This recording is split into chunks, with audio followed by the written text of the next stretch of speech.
कृष्ण भगवान की जय। जय हो तुलसी मैया, शालिग्राम भगवान की जय। आप सभी भक्तों को कार्तिक मास की ढेर सारी शुभकामनाएं।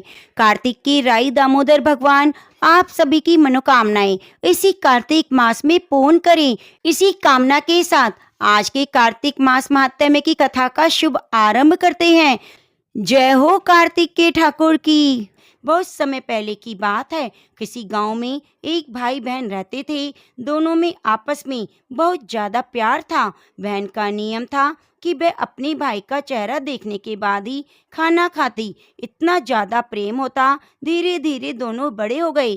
बहन की शादी दूसरे गांव में हो गई। अब बहन को ये चिंता सताने लगी, आगे क्या करूं, कैसे नियम करूंगी। उसने अपने पति को अपने नियम के बारे में बता दिया। पति ने भी उसे आज्ञा दे दी, तुम रोज उसके घर जाकर अपने भाई का मुंह देख सकती हो। अब बहन क्या करती, हर रोज सुबह जल्दी उठती और जल्दी जल्दी अपने घर के सारे काम करके अपने भाई का मुंह देखने के लिए उसके घर चली जाती। जिस रास्ते में बहन अपने भाई को देखने के लिए उसके घर जाती थी, वह रास्ता बड़ा ही सुनसान था। वह खेजड़ी के पेड़ के नीचे विनायक जी की मूर्ति, हरी भरी तुलसी माता और पथवारी माता उसे दिखाई दिए। जब बहन ने खेजड़ी वृक्ष के नीचे विनायक महाराज जी, तुलसी माता और पथवारी माता को देखा तो बहुत खुश हुई। भगवान की सच्ची भक्त थी। पूजा पाठ व्रत स्नान आदि नियम करती थी। उसने वहां रुककर गणेश जी महाराज की पूजा की। तुलसी महारानी खेजड़ी वृक्ष पथवारी माता को सींचा और बहुत खुश होकर पूजा करके भगवान को प्रार्थना करते हुए बोलने लगी, भगवान मुझे अमर सुहाग देना, अमर पीहर देना, मेरे ससुराल और पीहर में सुख समृद्धि बनाए रखना, मेरे भैया को लंबी उम्र देना। इस तरह प्रार्थना करके वह अपने भाई के घर चली गई और भाई का मुख देखा, अपने ससुराल को लौट आई। अब प्रतिदिन का उसका यही नियम था।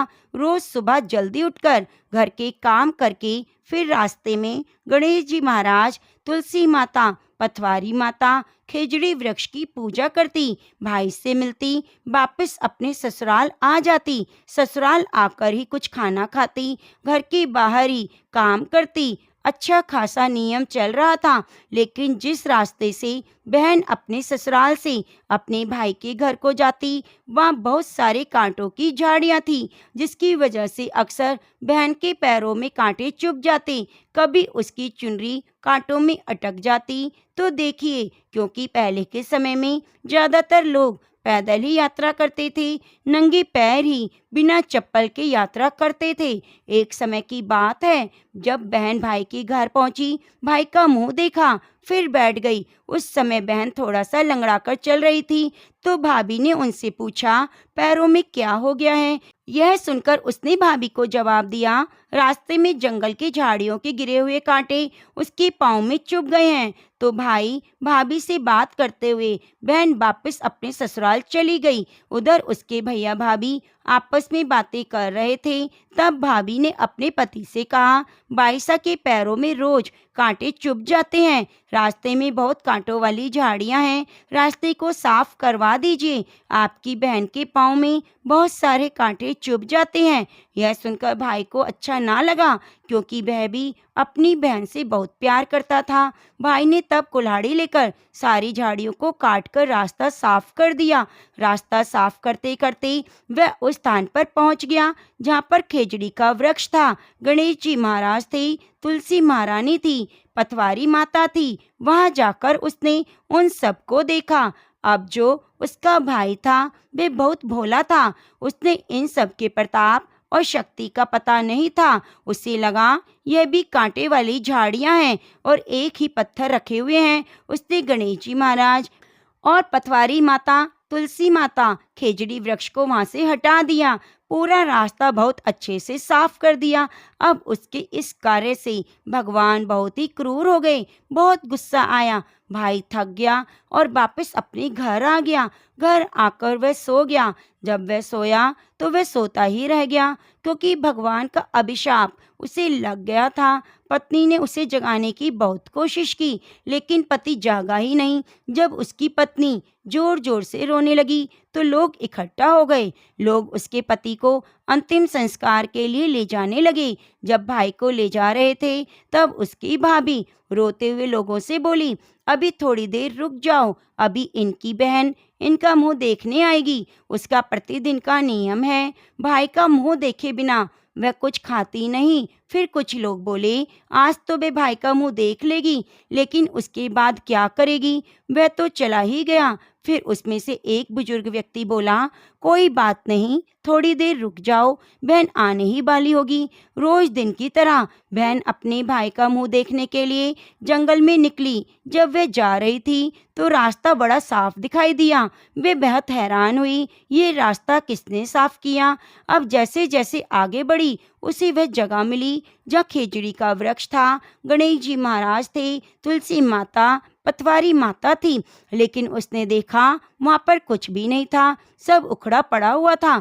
यह देखकर बहुत दुखी हुई। अब वे वहाँ पर रुक गई और वापस से खेजड़ी की डाली लगाई, 7 पत्थर लेकर पतवारी माता बिठाई, तुलसी माता का पेड़ फिर से लगाया। गणेश जी महाराज की मूर्ति को उसने खेजड़ी वृक्ष के नीचे दोबारा स्थापित कर दिया। उसने सींचा और पूजा की। फिर सूर्य भगवान को साक्षी मानकर सबसे पैर पकड़कर बोली, हे भगवान, जिसने भी यह किया है उसे माफ करना। मेरे जैसा अमर सुहाग, अमर पीहर सबको देना। फिर बोलकर वह आगे निकल गई। तब भगवान सोचने लगे, यह तो हमें प्रतिदिन बड़ी श्रद्धा भाव से पूजती है, अगर इसकी नहीं सुनी तो हमें कौन मानेगा, कौन पूजेगा। तब सिद्धि विनायक ने उसे आवाज दी, बेटी वापस आकर इस खेजड़ी की 7 पत्तियां ले जाकर कच्चे दूध में घोलकर भाई के ऊपर छींटा मार देना, वह उठकर बैठ जाएगा। यह सुनकर जब बहन पीछे मुड़ी तो वहाँ कोई नहीं था। उसे कुछ भी समझ नहीं आ रहा था कि कौन उठकर बैठ जाएगा, क्योंकि उसे तो कुछ भी पता नहीं था।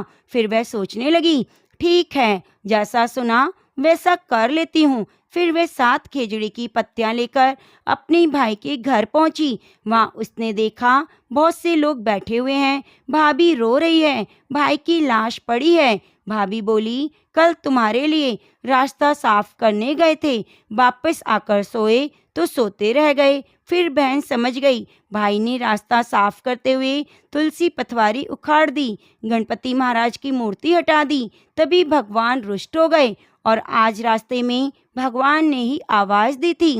तब उसने उन पत्तियों को बताए नियम के अनुसार भाई के ऊपर इस्तेमाल किया।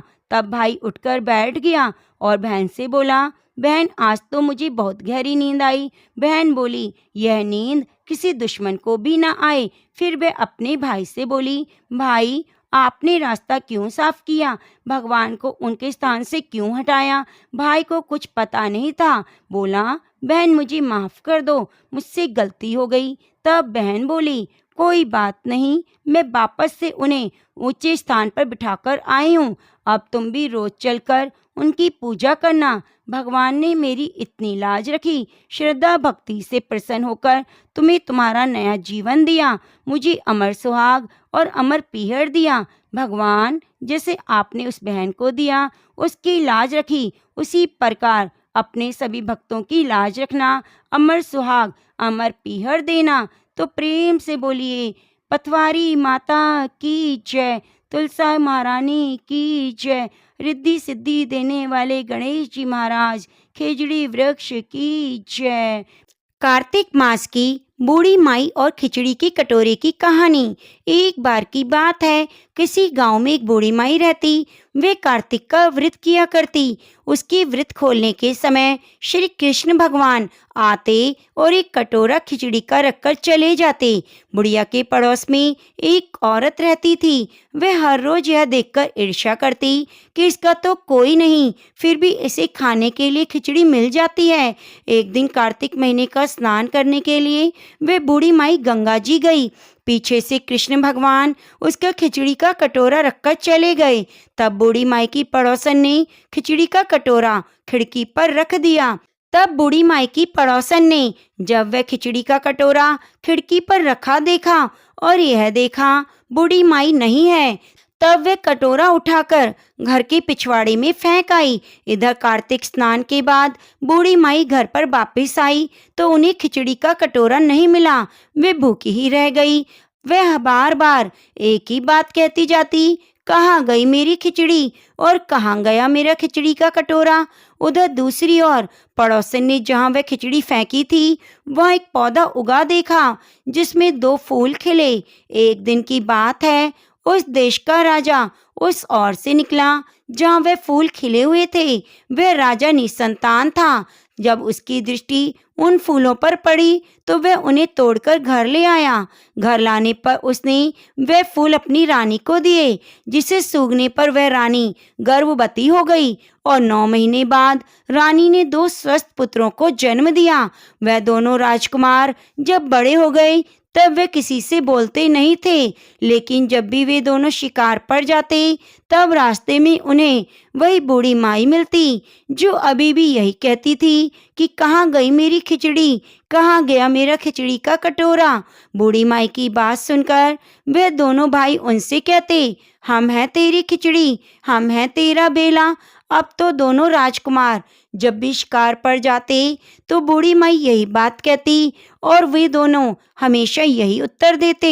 एक बार राजा के कानों में यह बात पड़ गई कि राजकुमार को महल में गूंगे रहते हैं, वही जंगल में एक बूढ़ी माई से मिलने पर उनसे बात करते हैं। राजा को बड़ा आश्चर्य हुआ कि ये दोनों तो किसी से बोलते नहीं, तब वे बूढ़ी माई से कैसे बोल लेते हैं। राजा ने बूढ़ी माई को राजमहल में बुलवाया और कहा कि हम में से तो ये किसी से नहीं बोलते और ना ही आज तक इन्हें बोलते देखा, लेकिन तुमसे क्यों बोलते हैं। तब बूढ़ी माई ने कहा, महाराज मुझे नहीं पता ये मुझसे कैसे बोलते हैं। मैं तो कार्तिक का व्रत करती थी। कृष्ण भगवान मुझे खिचड़ी का कटोरा भरकर देके जाते। एक दिन मैं स्नान करके वापस आई तो मुझे खिचड़ी नहीं मिली। जब मैं कहने लगी कहाँ गई मेरी खिचड़ी और कहाँ गया मेरा कटोरा, तब इन दोनों लड़कों ने कहा कि तुम्हारी पड़ोसन ने तुम्हारी खिचड़ी फेंक दी। उसके 2 फूल बन गए। वे फूल राजा तोड़कर ले आया जिसे रानी ने सूंघा। हम 2 लड़कों का जन्म हुआ और हमें भगवान ने तुम्हारे लिए भेजा है। सारी बात सुनकर अब तो राजा ने बूढ़ी माई को महल में रहने को कहा। इस तरह कार्तिक स्नान के पुण्य प्रताप से बूढ़ी माई के दिन फिर गए और वह महल में खूब ठाट बाट से रहने लगी। हे कार्तिक महाराज, जैसे अपनी बूढ़ी माई की सुनी वैसे ही आपका व्रत करने वाले इस कहानी को सुनने वालों की भी सुनना। सभी प्रेम से बोलिए कार्तिक मास की जय। किसी गांव में एक बूढ़ी माई रहती थी। उसके परिवार में एक बेटा और एक बहू भी साथ रहते। वह बुढ़िया बहुत ही धार्मिक विचारों वाली थी, हमेशा धर्म कर्म में रुचि रखती। सुबह जल्दी उठकर स्नान करना, उसके बाद सबसे पहले तुलसी माता की पूजा करना उसका नियम था। वह हर साल कार्तिक स्नान किया करती। तो एक समय की बात है, कार्तिक का महीना आया तो बुढ़िया ने अपने बेटे से कहा, बेटा मैं कार्तिक स्नान के लिए गंगा जी जाऊंगी और 1 महीने वहीं रहकर स्नान करूंगी।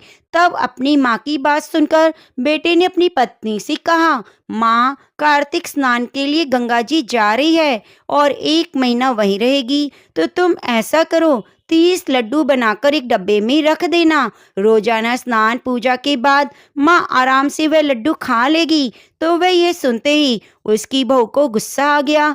उसने अपने पति को कुछ नहीं बोला, बोली ठीक है रख दूंगी। तो बुढ़िया अपने जाने के लिए कुछ जरूरी सामान और कपड़े रखे तो बहू ने लाकर एक डिब्बा दे दिया और कहा, लो माँ जी, आपके बेटे ने कहा तो मैंने आपके लिए ला दिए, लेकिन उसने यह नहीं बताया कि उसके अंदर लड्डू नहीं है। उसने खाली डिब्बा अपनी सास को पकड़ा दिया और सास से कहा कि आपके लिए आपके बेटे ने भेजा है। वे चुपचाप सास को डब्बा पकड़ाकर चली गई। तो उसकी सास बहुत प्रसन्न होते हुए खुशी खुशी वे डिब्बा थैले में रख लेती है और अपने बेटे के साथ चल दी। तो उसका बेटा अपनी माँ को लेकर गंगा जी चला गया। वहां जाकर अपनी माँ को झोपड़ी बनाकर दे दी। तो वह झोपड़ी में रहने लगी और उसका बेटा वापस घर आ गया। अपनी माँ से कहकर आया था कि माँ, जब महीना पूरा होगा तो मैं तुम्हें लेने आऊँगा। बुढ़िया सुबह जल्दी उठकर स्नान किया,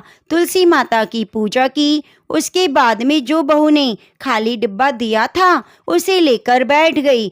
जैसी बुढ़िया ने उस डिब्बे को खोला तो वह सचमुच लड्डुओं से भरा हुआ था। यह देखकर बुढ़िया बहुत खुश हुई। कहने लगी, मेरी बहू कितनी अच्छी है, मेरा कितना ख्याल रखती है। यह सोचती हुई जैसे ही वे लड्डू निकाल कर खाने लगी तो हनुमान जी वहां बंदर के रूप में आकर सामने बैठ गए और बूढ़ी माई से लड्डू मांगने लगे।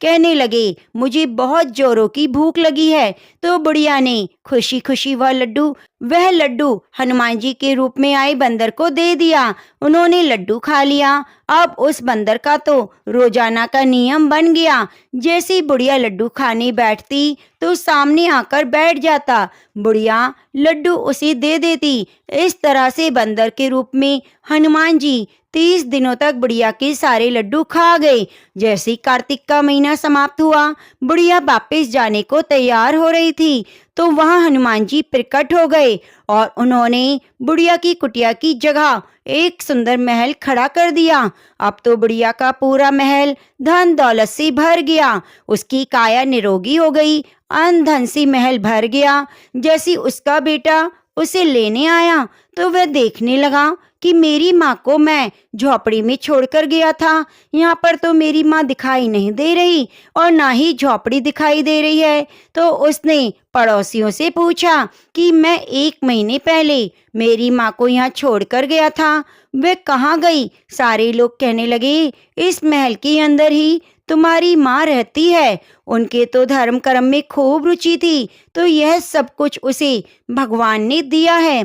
तो यह देखकर बेटा बहुत खुश हुआ और अपनी माँ के पास जाकर चरण स्पर्श करके कहने लगा, माँ, मैंने तो आपको पहचाना ही नहीं, आप पर तो सचमुच कार्तिक देवता की कृपा हुई है। और कहने लगा, हे कार्तिक के दामोदर, मेरी माँ की सदैव रक्षा करना।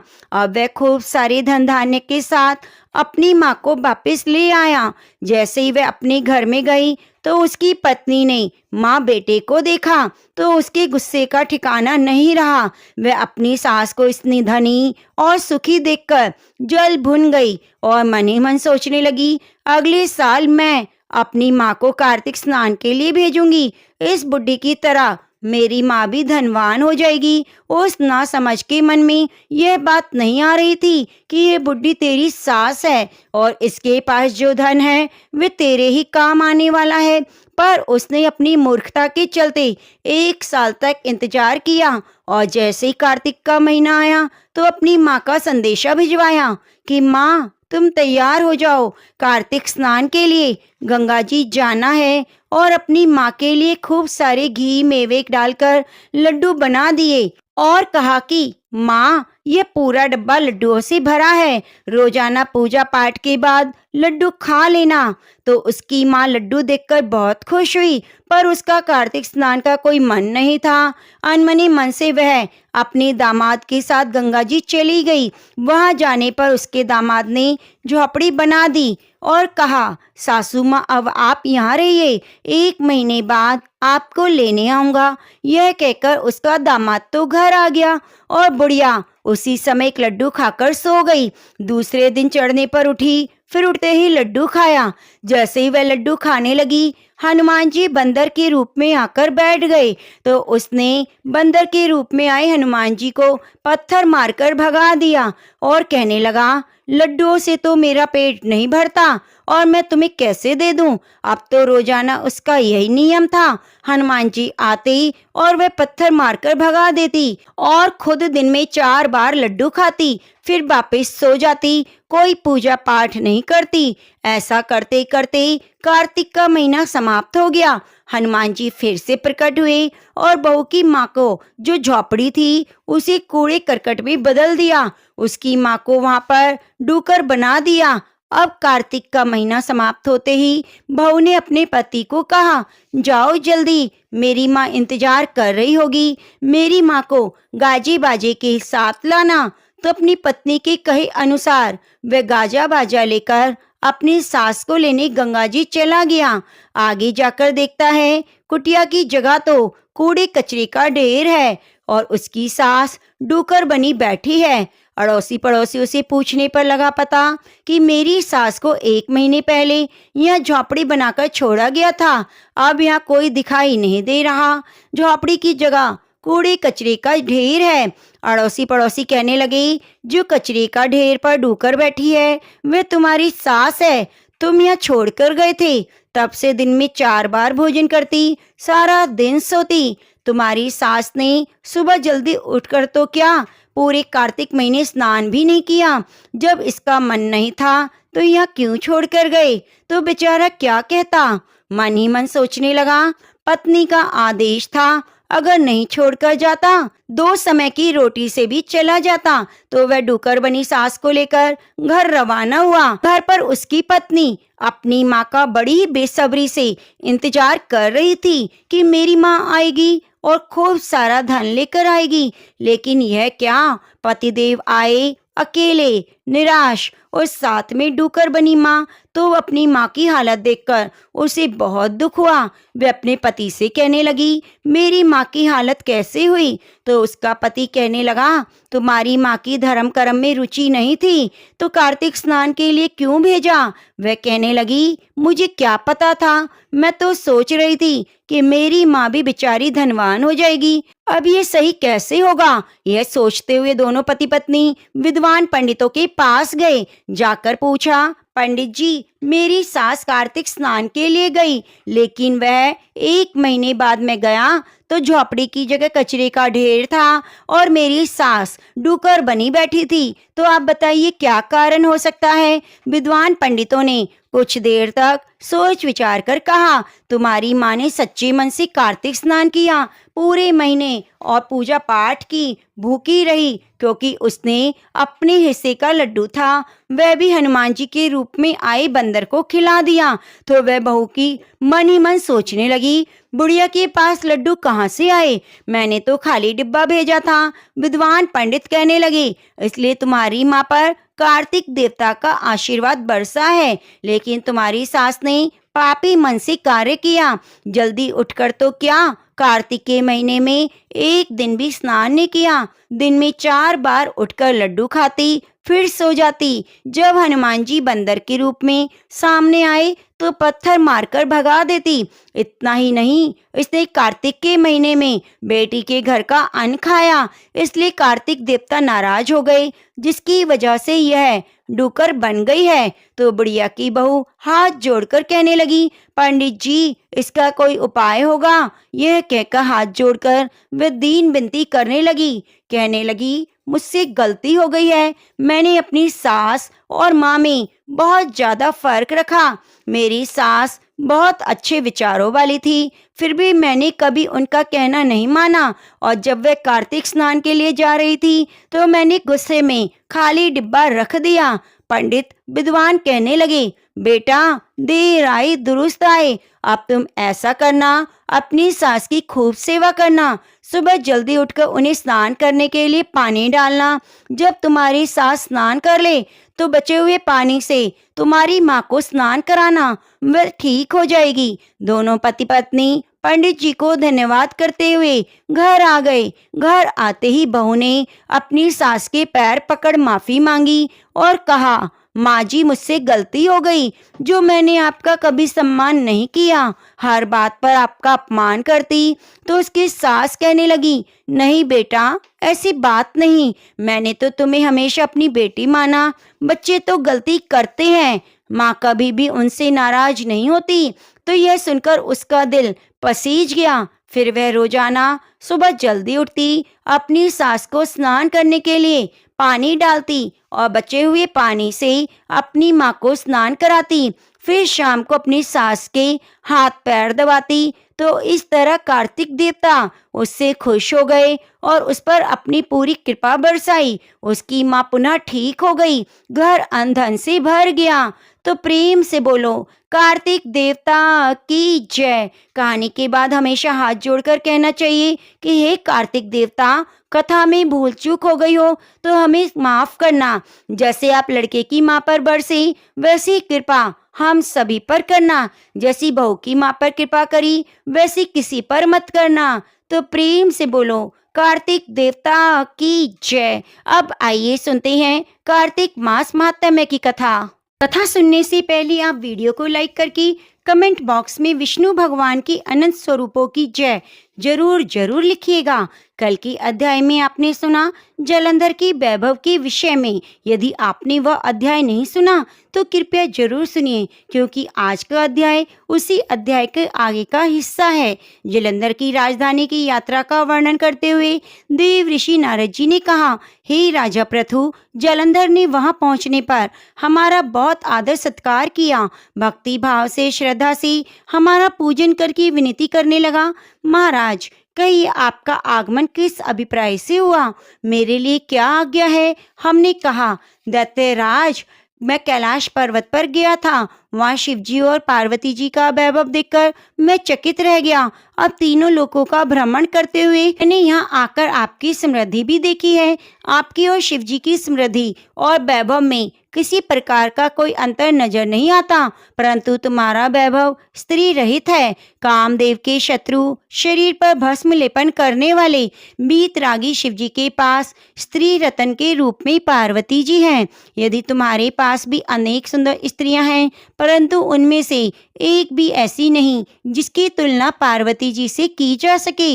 अतः आपका सुंदर स्त्री से रहित ये अधूरा वैभव देखकर यह निश्चित हुआ कि शिव जी के समान सारे ब्रह्मांड में किसी का वैभव नहीं। उनके पास पार्वती जी के रूप में एक ऐसी अनुपम स्त्री है जिसको देखकर ब्रह्मा जी ने अनेक अप्सराएं रची, परंतु एक भी पार्वती के समान ना बन सकी। नारद जी ने आगे राजा पृथु से कहा, हे राजन, मैं तो केवल इतनी बात कहकर वहां से चला आया, परंतु पार्वती जी की अपूर्व सुंदरता की बात सुनकर जालंधर कामदेव के ज्वर से पीड़ित हो गया। उसने उसी समय राहु को बुलाकर कहा, तुम अभी कैलाश पर्वत पर जाकर शिव जी को हमारी आज्ञा सुनाओ।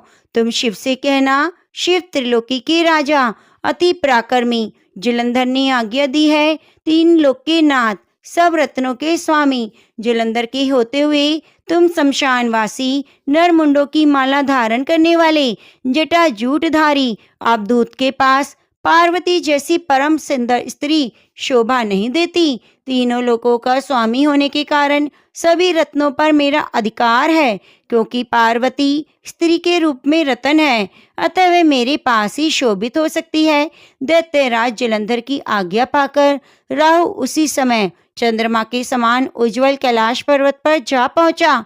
भयानक दृष्टि से दैदीप्यमान कैलाश पर्वत को काला कर दिया। तब भगवान शिव के द्वारपाल नंदी द्वारा शिव के सन्मुख उपस्थित किए जाने पर राहु ने दैत्यराज जालंधर की उपरोक्त आज्ञा सुना दी।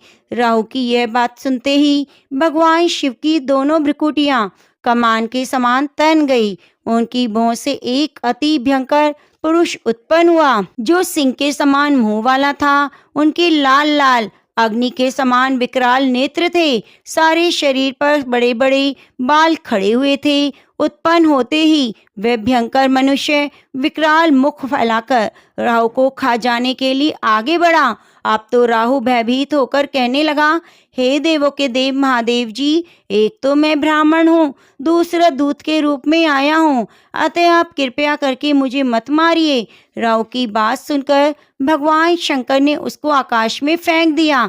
तब वह भयंकर पुरुष शिव जी के पास आया और अत्यंत विनीत स्वर में बोला, मैं भूखा हूँ, कृपया करके मुझे कुछ खाने को दो। तब शिव जी ने कहा, तुम अपने हाथ पैरों को खाओ। शिव जी की आज्ञा पाते ही वे अपने हाथों और पैरों सहित सारे धड़ को खा गया। जब केवल मुख ही शेष बचा, तब भगवान शंकर ने प्रसन्न होकर कहा, तुमने मेरी आज्ञा का पालन किया, इसलिए तुम्हारा नाम कीर्ति मुख प्रसिद्ध होगा। आज से मैं तुम्हें अपना द्वारपाल नियुक्त करता हूँ।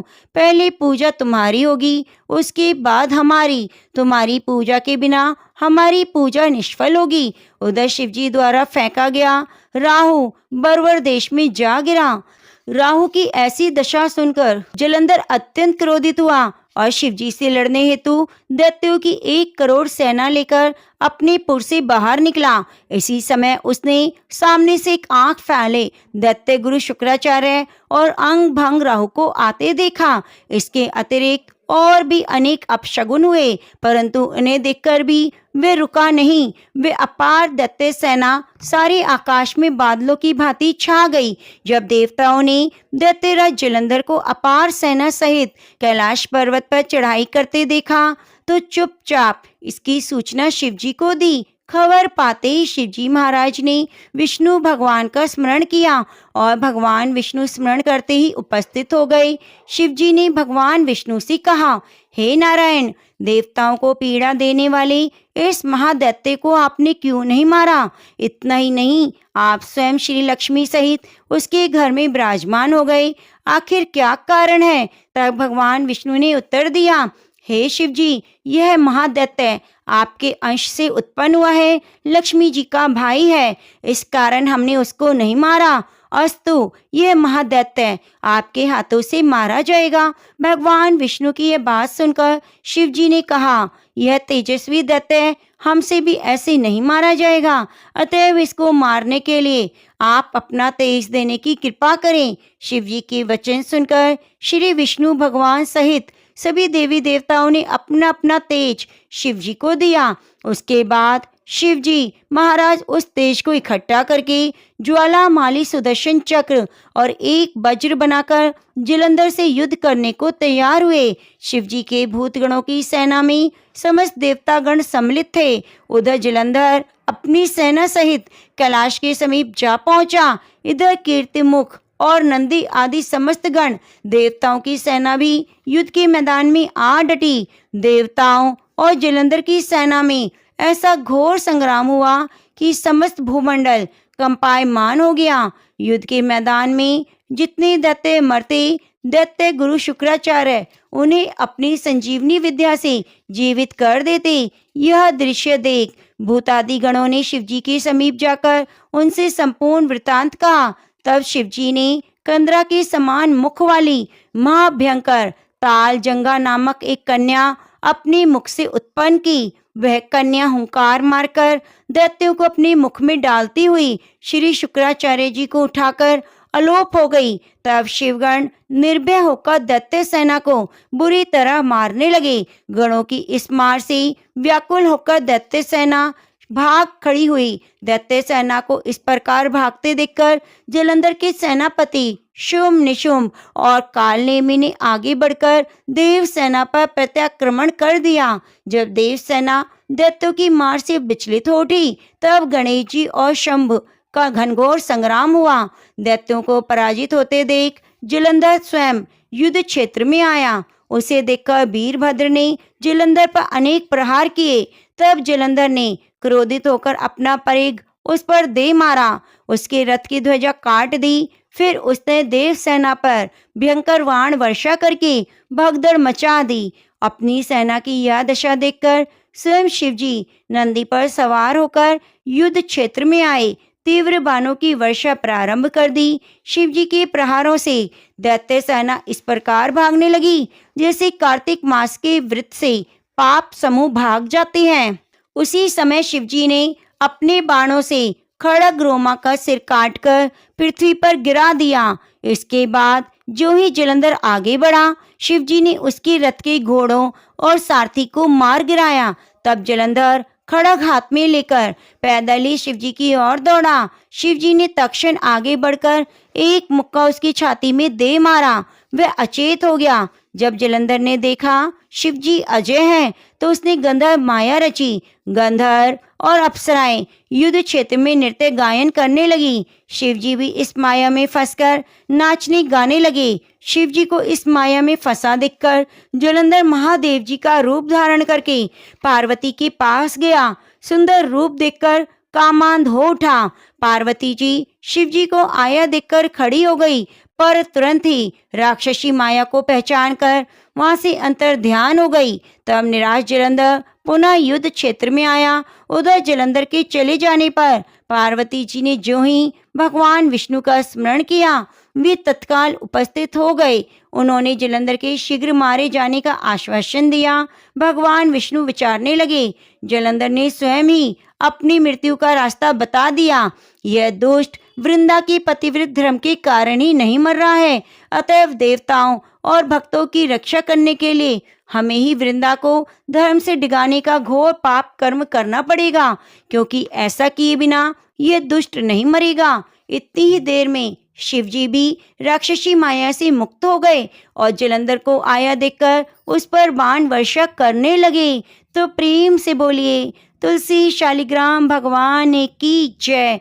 आगे के अध्याय में आप सुनेंगे शिव जी और जलंधर के बीच में हुआ भयंकर युद्ध और कैसे वृंदा तुलसी महारानी बनी और बन गई श्री हरि की प्रियतमा।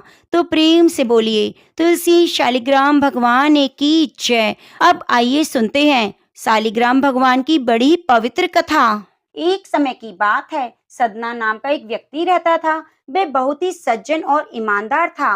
वह पूरे श्रद्धा भाव से हर समय भगवान विष्णु का स्मरण करता रहता था। पर वह एक कसाई था, मांस बेचने का काम किया करता। मांस काटते समय भी भगवान का नाम लेता रहता। एक दिन सदना कहीं पर जा रहा था तो अचानक से पैर एक पत्थर से टकरा गया। उसने उस पत्थर को उठाया और देखा पत्थर काले रंग का बहुत ही सुंदर था। तो उसने अपनी जेब में रख लिया और सोचने लगा कि यह तो मांस तोलने के काम आएगा। तो सदना वह पत्थर उठाकर अपनी दुकान पर ले आया और मांस तोलने लगा। सदना जितना वजन तोलता था, पत्थर उतना ही बड़ा हो जाता था। 1 किलो बोलो तो 1 किलो, 2 किलो बोलो तो 2 किलो, जितना तोलना होता वह पत्थर उतना ही बड़ा हो जाता। यह बात धीरे धीरे सबको पता चलने लगी। तो एक दिन एक पंडित जी को जब इस बात का पता चला, तो वह पंडित जी सुनकर बहुत हैरान हुए और सोचने लगे कि उस पत्थर को तो देखकर आना होगा। तो कसाई की दुकान से दूर खड़े होकर देखने लगे। जब सदना की दुकान से भीड़ हट गई तो वह दुकान के अंदर आए। ब्राह्मण को अपनी दुकान में आया देखकर सदना कसाई बहुत खुश हुआ और हैरान भी हुआ। बड़ी नम्रता से सदना ने ब्राह्मण को बैठने के लिए स्थान दिया और पूछने लगा, हे ब्राह्मण देवता, मैं आपकी क्या सेवा करूं? तो ब्राह्मण कहने लगा कि मैं तुम्हारे इस चमत्कारी पत्थर को देखने के लिए तुम्हारी दुकान तक आया हूँ। और फिर पत्थर को देखने के बाद बातों बातों में सदना कसाई को बताया कि जिसे तुम पत्थर समझकर मांस तोल रहे हो, वह वास्तव में शालिग्राम भगवान हैं, जो कि भगवान विष्णु का स्वरूप हैं। शालिग्राम जी को इस तरह गले कटे मांस के बीच में रखना पाप होता है। तो सदना बड़ी ही सरल प्रकृति का भक्त था। ब्राह्मण की बात सुनकर उसे लगा कि अनजाने में मैं तो बहुत बड़ा पाप कर रहा हूँ। तो विनय करके सदना ने शालिग्राम भगवान को ब्राह्मण को दे दिया और कहा कि हे ब्राह्मण देवता, आप इसे ले जाइए और ले जाकर पवित्र कीजिए। मेरे योग्य कुछ सेवा हो तो मुझे अवश्य बताइएगा। तो ब्राह्मण शालिग्राम भगवान को लेकर अपने घर आ गए। घर लाकर उन्होंने शालिग्राम जी को स्नान कराया, पंचामृत से अभिषेक कराया और पूजा अर्चना शुरू कर दी। कुछ ही दिन बीते थे, उस ब्राह्मण के सपने में शालिग्राम जी आए और कहने लगे कि मैं ब्राह्मण तुम्हारी सेवाओं से प्रसन्न हूँ, किंतु तुम मुझे उसी कसाई के पास छोड़ आओ। तो ब्राह्मण कहने लगा, भगवान, क्या मुझसे कोई गलती हो गई जो तुम मेरे पास नहीं रहना चाहते? तो शालिग्राम भगवान कहने लगे, तुम मेरी पूजा अर्चना करते हो, मुझे बहुत अच्छा लगता है, परंतु जो सदना है वह मेरे नाम का गुणगान हर समय करता है। जो व्यक्ति हर समय मेरा गुणगान करता रहता है, तो मैं खुद को उसे बेच देता हूँ। सदना तुम्हारी तरह से मेरी अर्चना नहीं करता, पर हर समय मेरा गुणगान करता है, जो मुझे बहुत अच्छा लगता है, इसलिए तो मैं उसके पास गया था। तो ब्राह्मण सुबह हुई होते ही सतना कसाई के पास गया और प्रणाम करके सारी बात बताई। श्री शालिग्राम जी को उसे सौंप दिया। ब्राह्मण की बात सुनकर सदना कसाई की आंखों में आंसू आ गए और मन ही मन कहने लगे कि आज के बाद मैं मांस खरीदने बेचने का काम नहीं करूंगा। निश्चय किया कि मेरे ठाकुर जी को कीर्तन इतना पसंद है, तो मैं अधिक से अधिक समय कीर्तन में ही समय बिताऊंगा। उसके बाद सदना कसाई मांस बेचने का काम छोड़कर ठाकुर जी के भजन कीर्तन और उनकी सेवा में लीन हो गया। हे शालिग्राम भगवान, जैसे आप सदना कसाई की भक्ति से प्रसन्न होकर उसे दर्शन दिए, जो आपका कीर्तन करे, कार्तिक मास में स्नान करे, आपकी कथाओं को सुने, आप उस पर अपनी कृपा सदैव बनाना। तो प्रेम से बोलिए, शालिग्राम भगवान की जय। अब आइए सुनते हैं भगवान श्री कृष्ण की लीला की एक मनमोहक कथा, जिसमें भगवान श्री कृष्ण सत्यभामा का घमंड तोड़ने के लिए अपनी लीला रचते हैं। तो लीला के अनुसार सत्यभामा के पुण्य व्रत के पुरोहित के रूप में नारद जी सत्यभामा से दान में उनकी सबसे प्रिय वस्तु मांग लेते हैं। तब सत्यभामा गलती से अपने पति भगवान श्री कृष्ण को दान कर देती है। द्वारकाधीश श्री कृष्ण नारद मुनि के दास बन जाते हैं। बहुत मिन्नतें करने के बाद भी नारद जी कहते हैं कि वैसे तो दान में दी हुई कोई भी चीज वापिस नहीं होती, परंतु तुम इसके बदले मुझे कुछ दे दो तो मैं भगवान को छोड़ सकता हूँ। यह सुनकर सत्यभामा बहुत प्रसन्न होती है और कहती है, ये सच है। तो नारद जी कहते हैं, हाँ देवी, अपने पति के लिए आपके हृदय में इतनी गहरी भावना देखकर मेरा हृदय पिघल गया और मैं इन्हें मुक्त करने का निश्चय करता हूँ। तो आप इनका मोल चुका दो, आप इन्हें रख लो। यह सुनकर सत्यभामा कहने लगी कि कुछ क्या मुनिवर, मैं तो इनके बदले आपको बहुत कुछ दे दूंगी, आपको इतना दान दूंगी कि आज तक किसी ने नहीं दिया होगा। यह सुनकर श्री कृष्ण सत्यभामा को देखते हैं और मन ही मन सोचते हैं कि इसमें अहंकार अभी भी बाकी है। सत्यभामा कहती है कि ऐसी अमूल्य मणिमय, ऐसे रत्न, इतना सोना कि आप समेटे समेटे थक जाओगे, परंतु सोना खत्म नहीं होगा। यह सुनकर नारद मुनि कहते हैं, नारायण नारायण, मैं इतने धन का क्या करूंगा? देवी, शास्त्र तो कहता है कि ब्राह्मण को कभी भी लोभी नहीं होना चाहिए। मैं तो उतना ही लूंगा जितनी शास्त्र में मर्यादा है। तो सत्यभामा कहती है, हे नारद मुनि, शास्त्र में कितनी मर्यादा है? तो इसको सुनकर नारद मुनि कहते हैं, शास्त्र कहता है कि भगवान श्री कृष्ण के बदले आप तोलकर कोई भी पदार्थ दे दीजिए, बस प्रायश्चित हो जाएगा। यह सुनकर सत्यभामा ने कहा, कोई भी पदार्थ? अर्थात सत्यभामा की बात सुनकर नारद जी फिर कहते हैं, नारायण देवी, कुछ भी, फल फूल चाहे पत्ते दे दो, बस आपकी श्रद्धा होनी चाहिए। जो आप श्रद्धा पूर्वक इनके बराबर तोलकर दे दोगी, मैं ले लूंगा। यह सुनकर सत्यभामा और भी प्रसन्न हो जाती है और कहती है, धन्यवाद देव ऋषि। जब सत्यभामा इनका तुला दान करेगी तो फूल पत्तों से नहीं, सोने चांदी से करेगी, माणिक मोतियों से करेगी। यह सुनकर नारद मुनि हंसते हुए कहते हैं, जैसी आपकी इच्छा देवी, तुला दान का प्रबंध कीजिए। तो यह सुनकर हाथ जोड़कर सत्यभामा कहती है, अभी करते हैं। तो श्री कृष्ण भगवान नारद जी की ओर देखकर मुस्कुराते हुए फिर सभी लोग कई ब्राह्मणों के सामने विधि पूर्वक तुला के एक पड़ले में श्री कृष्ण को बिठाया जाता है और दूसरे पड़ले में सत्यभामा थाल में सजे हुए सोने चांदी और माणिक रखती है। कई थाल रखने के बाद भी वह देखती है कि कृष्ण का पड़ला तो हिल भी नहीं रहा। तब वह और थाल लाती है, रख देती है। ऐसा करते करते सत्यभामा का खजाना खाली हो जाता है। परंतु श्री कृष्ण भगवान तो ज्यों की त्यों बैठे रहते हैं। फिर सत्यभामा निराश होकर अपने गहने भी तराजू पर रख देती है, परंतु फिर भी कुछ नहीं होता। तो रुक्मणी देखती है कि सत्यभामा बहुत निराश है, तो वह सत्यभामा के पास जाती है। सत्यभामा कहती है, दीदी, जो मेरे पास था मैं सब कुछ अर्पण कर चुकी हूँ। तो रुक्मणी कहती है, सत्यभामा, अभी सब कुछ कहाँ अर्पण किया है? इस तरह कहते हुए रुक्मणी अंगूठी की ओर संकेत करती है। देखो, यह मुद्रिका अभी तुम्हारे पास है। फिर रुक्मणी अंगूठी निकालकर रखती है। तो आभूषण तो भारी ढेर के आडंबर होते हैं, इनके सारे तो तुम श्री कृष्ण को तोलने चली थी। तूने देख लिया ना, इतना कौतुक इन्हें अपनी आत्मा के अनुसार तोलो। सत्यभामा, एक पत्नी की भावना से तोलो। ये सोने के आभूषण तुम्हारे अहंकार के प्रतीक हैं। अच्छा किया जो तूने उन्हें अर्पण कर दिया। अब एक भक्त की भांति इन्हें पुकारो। भक्ति और प्रेम से यह हार जाएंगे, धन अहंकार की शक्ति से नहीं हारेंगे।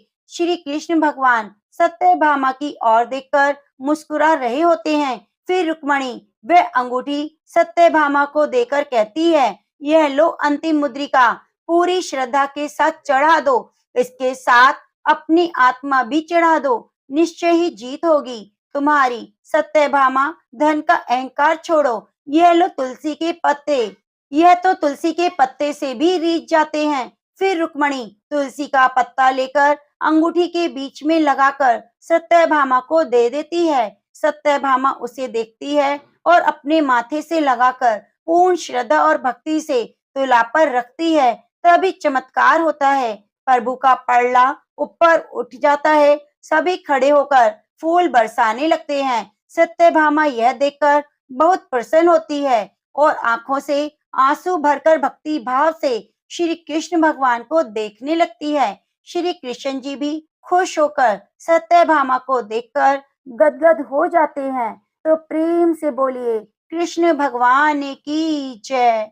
आइए सुनते हैं तुलसी चालीसा। श्री तुलसी महारानी करु विनय सिर नाय, जो मम हो संकट बिकट दीची मात नशाय।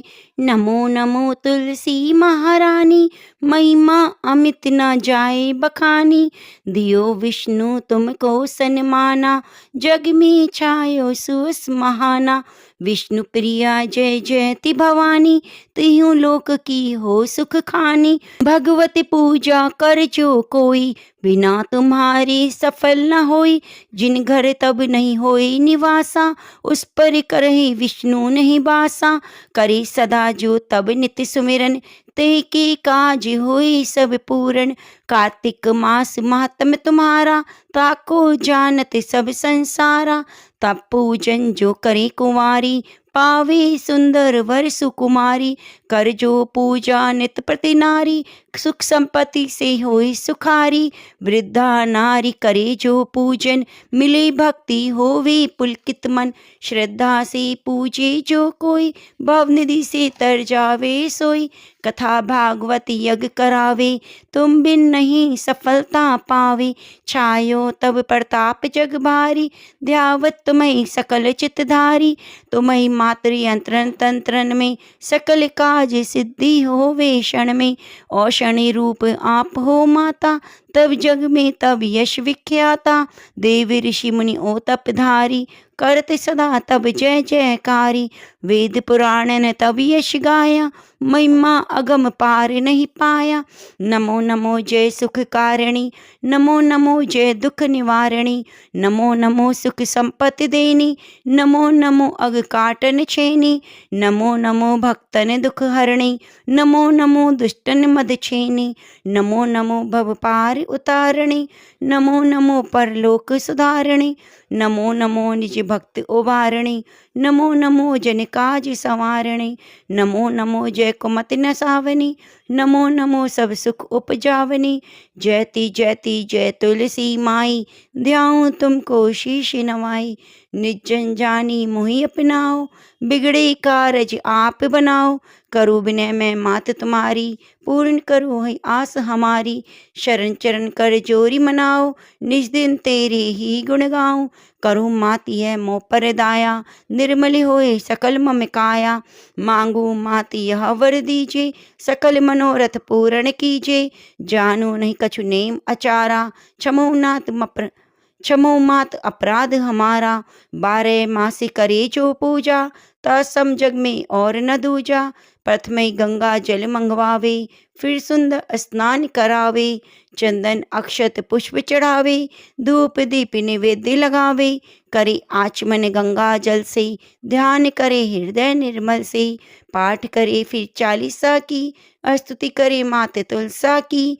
यह विधि पूजा करे हमेशा, ताकि तन नहीं रहे कलेशा। करे मास कार्तिक का साधन, सोवे नित पवित्र सिद्ध हुई जाई। यह कथा माँ सुखदाई, पढ़े सुने सो भव तर जाई। यह श्री तुलसी चालीसा, पाठ करे जो कोई। गोविंद सो फल पावई, जो मन इच्छा होई। जय हो तुलसी मैया। अब आइए सुनते हैं तुलसी माता की आरती।